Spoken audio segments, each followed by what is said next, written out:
유대 사람들이 지키는 유월절이 다가오자 예수님께서는 갈릴리에서 예루살렘으로 올라가셨습니다. 예루살렘에 가신 예수님은 큰 기대를 걸고 성전을 찾으셨습니다. 그런데 예수님의 눈에 비친 성전은 시장 바닥과 다를 바 없었습니다.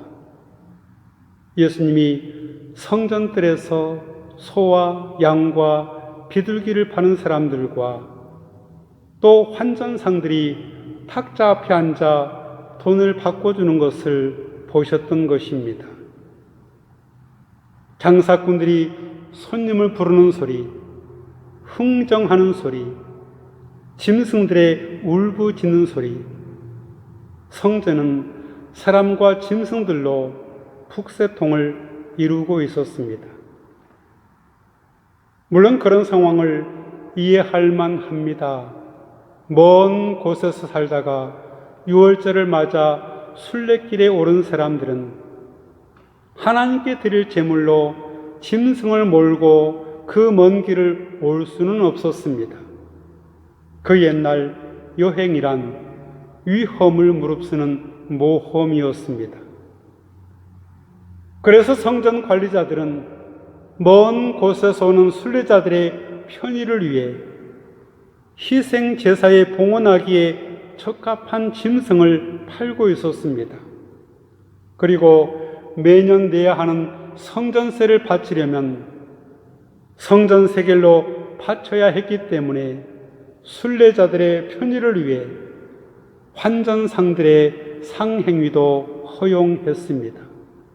편의를 위해 이 얼마나 고마운 일입니까? 하지만 정말 동기는 그것뿐이었을까요? 편의를 위해 가장 본질적인 것을 포기할 수도 있습니다. 그래서 예수님은 편의를 위한 이런 관행적인 일에 불같이 화를 내셨습니다. 예수님께서는 노끈으로 채찍을 만드셨습니다. 그리고는 채찍을 휘둘러 양과 소들을 모두 성전 밖으로 쫓아내셨습니다. 돈을 바꿔주는 사람들의 동전을 쏟아버리시고 탁자를 둘러 엎어버리셨습니다. 화가 나도 단단히 나셨던 것입니다. 그런데 이상한 게 하나 있습니다. 분노의 감정을 숨기지 않고 과격한 행동을 서슴지 않으시던 예수님이셨지만 유독 비둘기 파는 사람들에게는 폭력을 행사하지 않으셨습니다.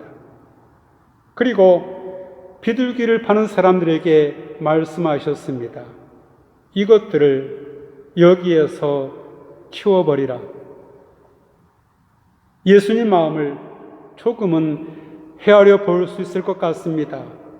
아무리 분노가 끓어올라도 예수님은 분별력을 잃지 않으셨습니다. 분노의 불길 속에서도 예수님은 가난한 사람들의 처지를 헤아리고 계셨던 것입니다. 소나 양을 파는 상인들은 부자입니다. 살림이 넉넉한 사람들입니다. 하지만 비둘기를 파는 사람들은 가난한 사람들입니다. 그리고 비둘기는 가난한 사람들이 하나님께 바치는 제물입니다. 비둘기를 사는 사람이나 비둘기를 파는 사람이나 넉넉한 사람들이 아니었습니다. 그들은 살림에 쪼들렸습니다. 예수님은 그런 그들에게 자신들의 재산을 수습할 수 있는 여유를 주셨던 것입니다. 그리고 한마디 덧붙이십니다. 내 아버지 집을 장사하는 집으로 만들지 말아라. 오늘 본문의 사건을 소위 성전 정화 사건이라고 부릅니다. 정화란 더러워진 것을 깨끗하게 하는 것입니다. 더러워졌다는 말은 본래는 깨끗했었다는 말입니다. 그러나 시간이 지나가면서 때가 껴서 깨끗했던 본래 모습을 잃어버렸습니다. 일종의 타락의 과정입니다. 성전은 말 그대로 거룩한 집입니다. 거룩한 집의 본질은 거룩함입니다. 그 거룩함의 본질을 잃어서는 안 됩니다. 마치 안식일이 시간 속의 성소라면 성전은 거룩함의 공간입니다. 예수님은 거룩한 곳이 혐오스럽게 변한 것에 경노하셨습니다. 아름다운 것이 볼품없이 추하게 변해버렸습니다. 그리고 성전의 중심은 지성소입니다. 지성소는 성전의 가장 내밀한 곳에 위치합니다. 이 지성소에는 대제사장만 들어갈 수 있습니다. 그것도 1년에 한 차례 대속죄일 때만 들어갑니다. 지성소 안에는 하나님의 언약궤가 있습니다. 언약궤는 하나님께서 그 옛날 광야에서 이스라엘 백성들과 함께 하셨던 일을 상기시켜주는 물품들이 들어 있습니다. 십계명의 두 돌판과 하늘의 만나 항아리, 그리고 아론의 쌍난 지팡이가 그것입니다.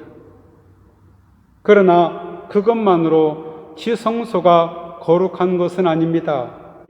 언약궤 위에는 순금으로 만든 속죄소가 있습니다. 속죄소는 덮개 곧 언약궤를 덮는 판을 가리킵니다. 이 덮는 판에서 백성의 죄를 덮는 속죄의 의식이 거행되었습니다. 그래서 이곳을 시은좌라고 부르기도 합니다. 은혜를 베푸는 자리라는 뜻입니다. 이 속죄소 곧 시은좌는 하나님이 임재해 계시는 곳입니다. 이 속죄소는 보이지 않는 하나님의 보좌와 또는 하나님의 발등상의 형상으로 여겨졌습니다. 그러므로 아무도 이 지성소를 범할 수는 없습니다. 이 속죄소 양끝에는 순금으로 만들어진 두 파수꾼이 있어 그 거룩한 곳을 지키게 했습니다. 그 파수꾼을 그룹이라고 부릅니다. 성경은 하나님이 그룹들 사이에 계신다 또는 좌정에 계신다고 말합니다. 그룹들은 서로의 얼굴을 마주 보고 날개를 벌려 속죄소를 덮고 있습니다. 이스라엘 사람들에게 하나님의 형상을 만드는 것이 금지되어 있었기 때문에 속죄소 위 곧 그룹들의 날개로 덮여 있는 그곳이야말로 하나님의 자리라고 생각했습니다. 그 텅 빈 공간, 그 침묵의 공간이야말로 성전을 성전 되게 하는 자리였습니다. 그러므로 하나님께 예배 드리기 위해 구별된 장소인 성전에 있어야 할 것은 고요함과 침묵입니다. 그런데 세상의 염려와 근심으로 들끓는 사람들의 마음을 깊은 침묵의 세계로 이끌어 하나님의 음성을 듣도록 해야 할 성전이 상인들의 아우성으로 북적대는 시장 바닥으로 바뀐 것입니다. 침묵이 사라진 곳에서 하나님의 음성을 들을 수 있을까요? 뭔가로 들끓고 있는 마음이 하나님의 마음을 알아차릴 수 있을까요? 성전이 도리어 하나님께 이르는데 방해물이 되고 말았습니다. 바로 이에 예수님께서 분노하셨던 것입니다. 내 아버지의 집을 장사하는 집으로 만들지 말아라. 이 말씀을 들은 예수님의 제자들은 주님의 집을 생각하는 열정이 나를 삼킬 것이다. 이렇게 기록된 성경 말씀이 생각났습니다. 그 말씀은 시편 69편 9절의 말씀인데, 하나님의 집을 종말에 합당한 예배를 위하여 준비하는 것이 예수님의 사명이며, 이 사명을 수행하는데 예수님 자신의 목숨을 바치는 것이 그분이 해야 할 과제라는 것입니다. 그때 예수님의 이러한 행동에 당황한 유대 사람들이 예수님께 물었습니다.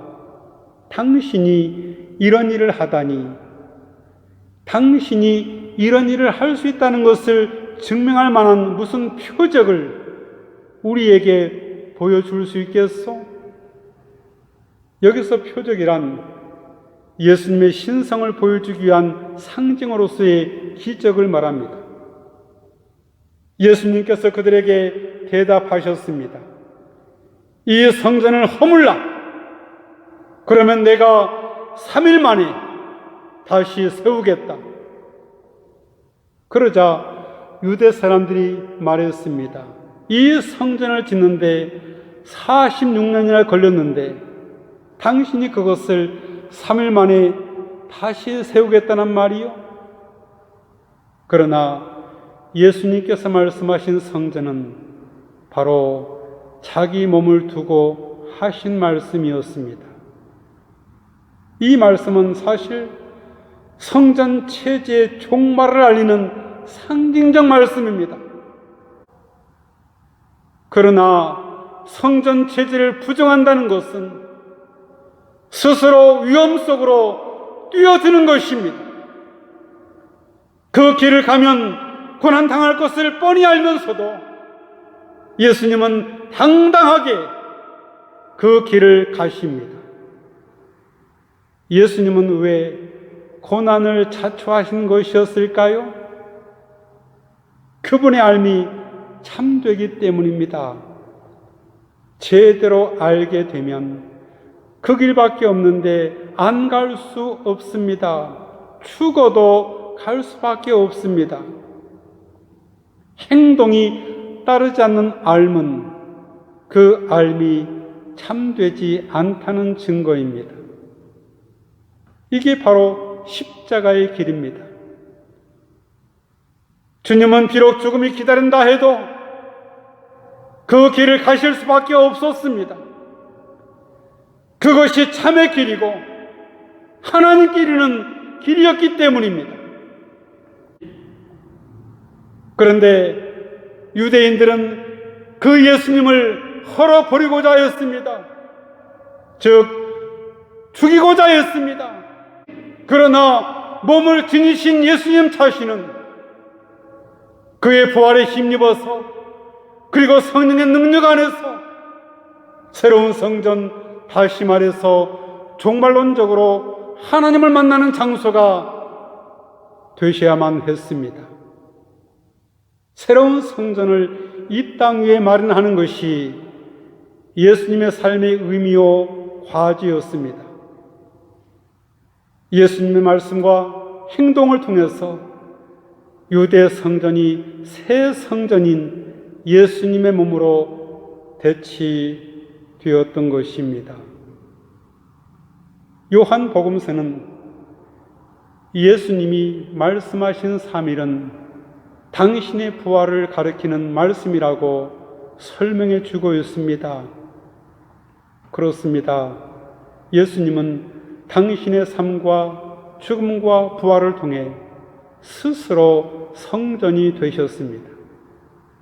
우리는 예수님 안에서 또 예수님을 통하여 거룩하신 하나님과 만나게 됩니다.